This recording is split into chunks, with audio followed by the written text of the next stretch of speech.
മാം സെറ ട്രാവൽസിൽ നിന്നാണേ ഫീഡ്ബാക്കിന് വിളിച്ച യാത്ര എന്തായിരുന്നു? സെറ ട്രാവൽസ്. അല്ല, ഇതുപോലൊരു സുഖയാത്ര എനിക്ക് അനുഭവിച്ചിട്ടില്ല. ഞാൻ 68 വയസ്സുള്ള സ്ത്രീയാ.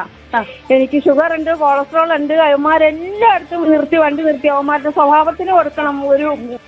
അവന്റെ സ്വഭാവത്തിന് രണ്ടുപേരും മാറി മാറിയാ കയറിയേ. എനിക്ക് എന്നാ സുഖമായിരുന്നു. ഷുഗറുള്ള സ്ത്രീയാ. എനിക്ക് മൂത്രമൊഴിക്കാൻ 4 സ്ഥലത്ത് നിർത്തി തന്നു. ഞങ്ങളെല്ലാം ഷുഗർ പേഷ്യന്റ് ഉണ്ടായിരുന്നു അതിനകത്ത്. ഇതുപോലെ ഞാൻ സേറായിലായിരുന്നു യാത്ര ചെയ്തത്. മുണ്ടക്കയും കൂട്ടിക്കലും മുണ്ടക്കയും ഞാൻ എല്ലാം സേറായിലാണ് കയറുന്നത്. എന്റെ മാനെ എനിക്ക് എങ്ങനെ നന്ദി പറയാനൊന്നും അറിയത്തില്ല. അവന്മാർക്ക് ഒരു പൂമാല, ഒരു നോട്ടുമാല ഇട്ടാണ് ഞാന്. അത്രയ്ക്ക് സന്തോഷമായിപ്പോയി. അങ്ങനെ എനിക്ക് ഇനിയും വാക്കുകളുണ്ട് പറയാൻ. എനിക്ക് അവന്മാരോട് പറയാൻ ഇനി എനിക്കൊന്നുമില്ല. ഓക്കെ നമ്മൾ പറഞ്ഞോളാം. Thank you. അവന്മാരോട് പറയണേ. പറയാം. ശരി മാനേ. എനിക്ക് പെട്ടെന്ന് ഇങ്ങനെ ഫോൺ എടുക്കാൻ അറിയത്തില്ല. അപ്പൊ ഞാൻ വേറൊരാൾക്ക് നോക്കിച്ചതാ.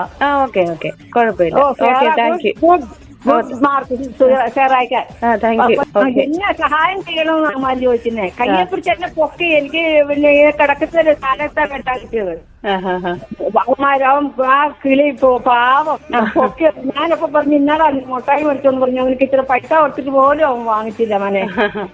നമ്മൾ ഡ്യൂട്ടിയിലാണല്ലോ. ഒന്നല്ല 100 വട്ടം അവന്മാരോട് താങ്ക് പറയണം കേട്ടോ. പറയാം. ഞാൻ എങ്ങനെയൊന്ന് പറയണമെന്ന് ഓർക്കൊണ്ടിരിക്കും. മോളെ വിളിച്ച് ഞാൻ പറഞ്ഞു എനിക്ക് സുഖയാത്ര, എനിക്ക് എല്ലാം കൊണ്ട് നല്ലതായി മാനെന്ന്. അപ്പൊ എനിക്ക് പറയാൻ പറ്റത്തില്ല മാനെ. ഗുഡ് മാർക്ക് കേട്ടോ. 100%. ശരി പറയാം.